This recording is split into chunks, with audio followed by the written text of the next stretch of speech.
እዝራ አበኛ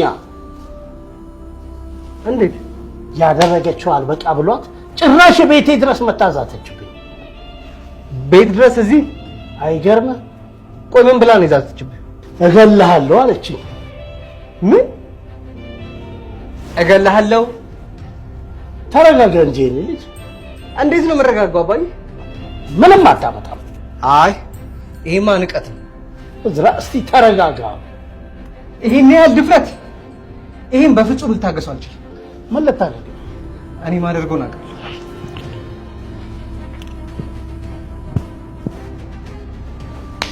አሁን ገና አባቱ ልጅ ሆነ።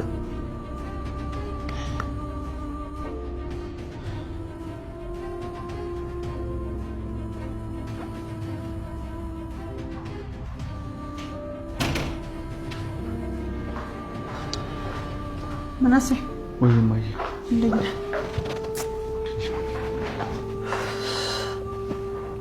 ምን ነው ብቻ ከማን ጋር ሆድን ብለሽ ነው ማይ? እህቶችስ?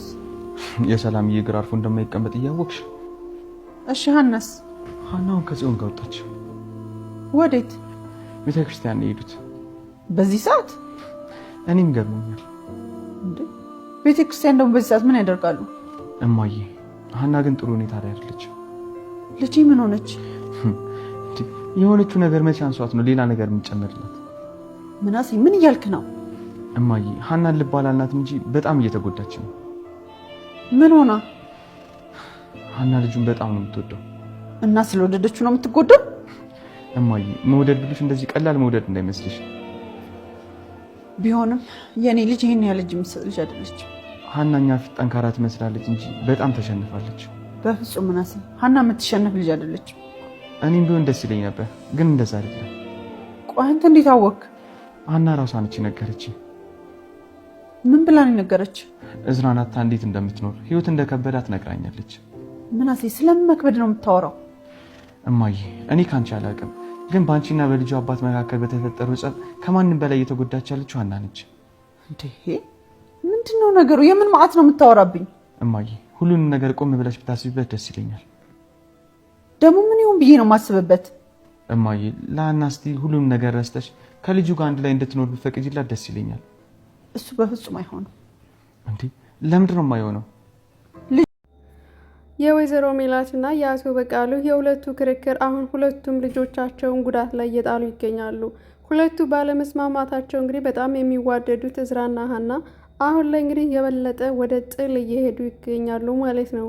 አቶ በቃሉ ለገንዛ ልጁ የውሸት ማንነት በማስተማር በእኔ አትኮራምብኝም እንደ በማለት እንግዲህ የውሸት ማንነት ይነግረዋለኝ። እዝራም ከዚህ ቤት መታ የነበረችዋ ሴት ማነች ይለዋለኝ። ምንም አያደርግልህም እንዴት ነህ አንተ ብሎ ሲጠይቀው ማወቅ ያለብኝን ነገር እያንዳንዱን ጥያቄዎችን ከዚህ በኋላ ልትመልስ ግዴታ ነው። እኔ ልጅህ ነኝ፣ ስለዚህ ምንድነው የተፈጠረው ነገር ይለዋል። የሀና እናት መታ ነበረ፣ ለዚህም ዛተችብኝ፣ ፎከረችብኝ፣ እቤቴ ሰተት ብላ በገንዛ ቤቴ ይለዋል። ማለት እንዴት ለምን ብሎ በሚጠይቅበት ሰዓት እንግዲህ በጣም እልኸኛና ተንኮለኛ ሴት ከመሆኗ የተነሳ የድፍረቷ ድፍረት መታ እገልሃለሁ እያለ ይዛተችብኝ። ለነገሩ ምንም አታመጣም ሴትየዋ በእርግጥ እልኸኛና ጨካኝ ሴት ነች፣ አንተ በፍጹም አታውቃትም ይለዋለኝ። እዝራም የዚህን ጊዜ ስሜታዊ ሆነና አሁን በዛ፣ ይሄ ንቀት ነው፣ ይህ ከልክ በላይ ያለፈ ነው በማለት ገስግሶ እኔ የማደርገውን ነገር እኔ ራስ አውቃለሁ አባዬ ምንም እንዳትለይ በማለት እንግዲህ ተነስቶ ለመሄድ ይፈልጋለኝ። ሀና ጽዮን ቤተ ክርስቲያን ልውሰድሽ በማለት በማትያልል እዝራንን ለማገናኘት ትፈልጋለች። ሀና ግን ነገሩ ምንም ስላልተዋጥላት እንዴት በዚህ ሰዓት ወደ ቤተ ክርስቲያን ትገሰግሻለች በማለት ትጠይቃታለች። ጽዮንም አይ አሁን እኮ ስለጨነቀሽና የመረጋጋት ስሜት ከተሰማሽ ብዬ ነው። ቤተ ክርስቲያን ደግሞ በማንኛውም ሰዓት ልንሄድ እንችላለን። ለዛም ደግሞ ይቅርታ እንግዲህ ለነገሩ ለአንቺ ስሜት ብዬ ነው ትላታለች። ለእኔ ስሜት ተጨንቀሽ አንቺ እኮ ስለምን ታስቢና ነው? ከራስሽ ውጭ ለማንም አታስቢ፣ ክፉ ሰው መሆንሽን በደንብ አውቃለሁ። አሁን ማንነትሽ ልትቀይሪብኝ አትችይም ትላታለች። ሀና እኔ እንደምታውቂኝ አይደለሁም፣ የበፊቷን ጽዮን አይደለሁም። አሁን በጣም ተቀይሬያለሁ፣ ልታምኚ ትችያለሽ። ለነገሩ እቤትሽ እስካለሁ ድረስ ደግሞ ምንም ነገር ላደርግ አልችልም፣ እባክሽ መኝኝ በማለት ከሀና ጋር ክርክር በገጠሙበት ሰዓት እንግዲህ እዝራ ትመለከታለሽ ሀና ከሩቅ ማለት ነው። ወይዘሮ ሜላት ከአቶ በቃሉ ጋር ንግግር ስላደረገች በጣም ተናዳ ወደ ቤቷ ትመጣለች። በሌላ በኩል ምናሴ ስለ እህቱ ተጨንቆና ተክዞ ምን ሰማዋለን። ለዚህም ሀና ትክክል ናተኝ፣ እዝራም ትክክል ነው። በሁለቱ መካከል አለመግባባት፣ ሁለት ፍቅረኛሞች መለያየት የለባቸውም። የሆነ ነገር ማድረግ አለብኝ፣ እህቴ ልጠብቃት ይገባልኝ። ሀና በጣም እየተጎዳች ነው በማለት በትካዜ ተውጦ ሳለ ወይዘሮ ሜላት ትመጣለች። እናቱንም ለማናገር ይሞክራለኝ። እማዬ የተሳሳተ ነገር ያለ ይመስለኛል፣ ልብ ብለሽ አይተሻት ከሆነ ሀና በጣም እየተጎዳች ነው ይላታል። ይህን የወይዘሮ ሜላትም ደግሞ ሀና ምን ሆነች ትለዋለች። እማዬ በሁለቱ አለመግባባት መሀል ሁለቱም ፍቅረኛሞች እየተጎዱ ነው። ስለዚህ እባክሽን አንቺ ፍቀጅላቸውና ሁለቱ አንድ ላይ ይሁኑ። የእናንተ ጥል ልጆቹን ይጎዳቸዋል ቢላትም ወይዘሮ ሜላት እንዴት እኔ ሞኝ ይመስልሃለሁ እንዴ? እንዴት ነው ልጄን አሳልፌ ለጠላት የምሰጣተኝ? ልጄን እጠብቃታለሁ። ይህ ደግሞ ሆን ብሎ እየተጫወተብኝ ነው። ይህ እኮ ግልጽ ነው እያለች ሜላት ምናሴ ልታሳምን ትሞክራለች። ምናሴ ግን እህቱን ልብ ብሎ ስለተረዳና ያለችበትን ሁኔታ በደንብ ስለሚከታተላትኝ ወይዘሮ ሜላት በፍጹም ይህን ነገር እንዳላወቀች እንዳልገባ መስላት በድምምታ እንግዲህ አልፈዋለች ማለት ነው። በሌላ በኩል አቶ መስፍኔ የድርጅቱ ነገር አሳስቦት እያለ ለምናሴም ነግሮት ነበረ።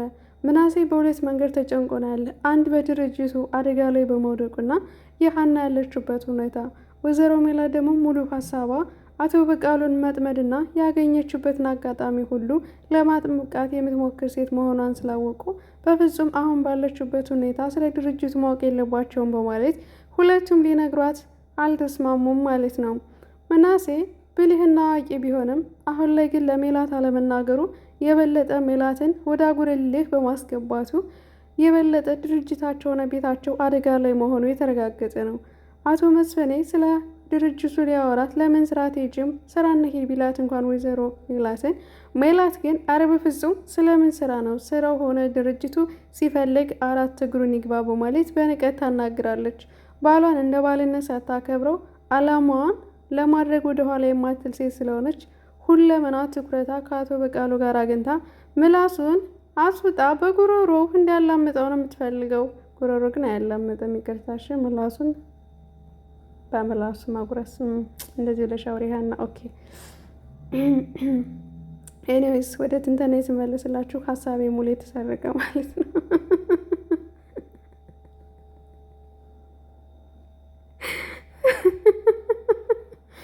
ወይ መድኃኒዓለም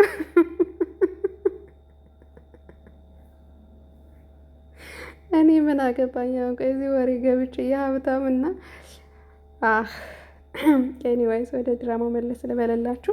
እንዴት ናችሁ? ሰላም ሰላም፣ እንኳን ደህና መጣችሁ። ላይክና ሼር እያረጋችሁ ሰብስክራይብ በማድረግ ቤተሰብን ነባር ቤተሰቦቼ በድጋሚ ሼር እያረጋችሁልኝ አዳዲሶች አረፍ እያላችሁ ለዚህ ቻናል አዲስ ከሆናችሁ ሰብስክራይብ ላይክ በማድረግ ቤተሰብን ውድ የሆነው ተከታታይ ድራማ በልብ አንጠልጣይ የኖላዊ ድራማ በክፍል 192 ማለት ነው። ይህ የመጨረሻ ፓርት ሳይሆን አይቀርም። በነገራችን ላይ አሁን እነሱም ጋፕ አድርገውታል ማለት ነው። በቀጣይ በተከታታይ ስለሆነ በፓርት 2 ክፍል 1 ብለው ይጀምራሉ ማለት ነው። የመጨረሻው ግን የ191 ክፍል የሚቋርጠው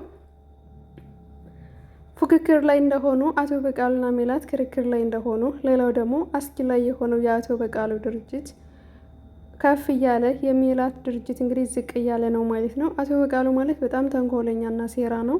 የፈለገውን ሰው ማጥቃት የማይችል ነገር ግን ሜላትን ዝቅ ለማድረግ ሌት ተቀን የሚሰራ ሰራተኞቿን በሙሉ እንግዲህ ሰርቆ የወሰደ ሌባ ጭበርባሪ ነው ማለት ነው። በዚህ ምክንያትም እንግዲህ የሜላት ድርጅት ዝቅ ብሎ የራሱን ከፍ አድርጎታል ማለት ነው።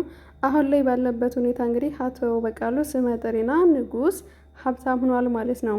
ሜላት ግን ይህም በፍጹም ባለማወቋ እንግዲህ ለልጆቿም እንድታስብ ከኔ ጋር መጣላቱን ትተሽ ለልጆች ለወደፊቱ ለሚበሉት ተጨነቂላቸው ብሏት ነበረ። እሷ ግን ልጆች በሆዳቸው የሚገመቱ ልጆች አይደለም ያሉ በማለት እንግዲህ በኩራት ስትናገር ነበረ። ምናልባትም የመስፍኔን ሀሳብ ሰምታ እሷ ወደ ቀልባ ብትመለስና ነገሮችን ተረጋግታ ብታዳምጥ እንዲሁም ደግሞ ምናሴ ያላትንም ሰምታ ብትከራከር ጥሩ ነበረ። ነገር ግን አጉልልህና ኃይለኛ ሴት አንዳንዴ የሚሉትን መስማት ስለማይችሉ አሁን ላይ አጉል ግልፍተኝነት ሆናለች ማለት ነው። ምክንያቱም ሀይሚሯ ሁሉ እያሰበ ያለው አቶ በቃሉ መጉዳት ብቻ ነው የምትፈልገው ማለት ነው። ምክንያቱም በልጄ መጥተው እኔ ሊጎዳኝ ነው ብላ ነው እንጂ ያሰበች። እውነት ይሄ ነገር ግን ያልተስማማ ነገር አለ። ምናልባት የእሱ ልጅ እንደ እኔ ልጅ ባታቅስ ብላ እንኳን ጭራሽ ለሰከንድ እንኳን አላሰበችም ነበረ። ልጅ ምናሴ ግን ይህን ነገር ተረድቶ ነበረ። እሱ ሲነግራት ራሱ በፍጹም መስማት እንዳልቻለች ነው ማለት ነው። ሌላው ደግሞ የአቶ ኖላዊ የልጅ አባት ሊሆን ነው ማለት ነው። እንግዲህ ከዚህ ቀደም መውለድ እንደማይችልና ለረጅም ጊዜ ተስፋ ቆርጦ የነበረው ፈጣሪ እንግዲህ ለእሱ ሲል ሀናን ወደ ቤቱ እንደባረክለት ከዛም ደግሞ ሀናም ካደገች በኋላ ወደ አዲስ አበባ እንኳን ሲመጡ ምናሴን ተምቹና ሲርን ወደ እሱ እንደላካቸው እያመሰገነ ነበረ ማለት ነው። አሁን ግን የራሱ የዘር ፍሬ ደግሞ ባርኮለት እንግዲህ በሕክምና ውጤቱ ተረጋግጦለት መውለድ እንደሚችልና ጤናማ ሰው እንደሆነ እንግዲህ ተነግሮታል ማለት ነው። በዚህም እንግዲህ ደስ ብሏቸው ከሚስቱ ጋራ እያከበሩ ነው። በዛ ላይ ደግሞ የተረሳ ባህላችን እያስታወሱ እንግዲህ እግሯንም እያጠበ እየተንከባከበ እንደ ባልነት ኃላፊነቱን እየወሰደ እሷ ልጁን እንድትንከባከብ እሱ ደግሞ ምግብ ሰርቶ እያጎረሳት ምናምን ነገር በጣም ደስ የሚል ላይፍ ላይ ናቸው ማለት ነው። በዚህ ደግሞ አቶ ኖላዊ ያሁሉ ህመም፣ ያሁሉ ስቃይ፣ ያሁሉ ችግር አልፎ ዛሬ ላይ እንግዲህ በልጅ ሲባረክ የነበረ ሁሉ ተረስቶ እንደገና አዲስ ደስታ፣ አዲስ ህይወት ሊጀምር ነው ማለት ነው። የድንብላልና የተምቹ ፍቅር አሁን ላይ በጣም ደስ የሚል ነገር ነው። አሁን ያለችበት ሁኔታ አስቸጋሪ ሆነቿ በሁሉም ዘንድ የተጠላቸዋ እንግዲህ እርግብ ነች ማለት ነው። እርግብ ከወይዘሮ ሜላት ቤት ብትመጣም ግን ማናቸውም ቢሆን ሰላም አልሰጣትም፣ ምቾትም አልሰጣትም። በነገራችን ላይ እሷ ከስህተቷ የማትማር ተንኮለኛና የሆነች ቆቅ ነገር ነች ማለት ነው። ምክንያቱም ስለ ሀና እንኳን ስትናንስ ሀና ብዙ ነገር አድርጋላታለች፣ ግን ምንም ነገር ማሰብ የማትችል የነበረችበትን የምትረሳ ክፉ አመል አይለቅም ይባላልና ከሀና ጋር እንግዲህ ጉርቦ ለግሩቦ ሰላምማ ጭራሽ የማይታሰብ ነገር ነው።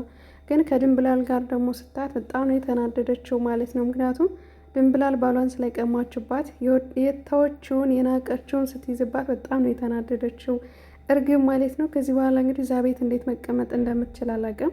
አሁን ላይ ደግሞ ቤተልሔምና ጽዮንም ወደ ሜላት ቤት ተጨምረዋል ማለት ነው። የሜላት ቤተሰብ እየሞቀ እየደመቀ መጥቷል። ሁሉም ደግሞ ሴቶች እርስ በርሳቸው አንዳቸውን ቢሆን ፍቅር የላቸውም። የበለጠ እንግዲህ በቀጣይ ፓርት ላይ የሚሆነውን እናያለን ማለት ነው። አቶ በቃሉ ለልጁ እንግዲህ ለእዝራ ጽዮንን እንድትከባከበውና እያንዳንዱን ነገር ደግሞ እንድትከታተለው ቀጥሯታል ማለት ነው። በዚህም ደግሞ ጽዮን ደስተኛ ሆናለች ማለት ነው። በሚቀጥለው ፓርታቸው እንግዲህ የአቶ ኖላዊ ልጅ በጉጉት እንጠብቃለን። የሀናና የእዝራ ምን ይሆናል የመጨረሻቸው የሚለውን እንዲሁም አቶ በቃሉና ወይዘሮ ሜላት ያሉበት ሁኔታ ላይ ምን ይፈጠራል የሚለውን በቀጣይ ፓርት የማሳያችሁ ወይ ደግሞ የማቀርብላችሁ ይሆናል ማለት ነው። ወይም ደግሞ አብረን እናያለን። ሰላም የናነ ዩቲዩብ ቻናል ቤተሰቦች በድጋሚ እስከዚያ ስለተከታተላችሁኝ እያመሰገንኩኝ በቀጣይ ቪዲዮ እስክንገናኝ ድረስ ቸር ቆዩልኝ። አመሰግናለሁ።